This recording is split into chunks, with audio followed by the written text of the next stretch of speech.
तालिबानों को जो है ना तबाह कर चुकी है।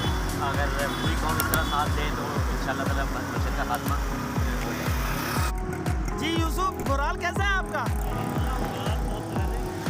सुनो सुनो, एक मिनट के सुनो जी यूसुफ अल ब्रोई, आपका मोराल कैसा है? अल्हम्दुलिल्लाह मोराल बहुत बुलंद है और इसी तरह रहेगा। आपका मिशन क्या है?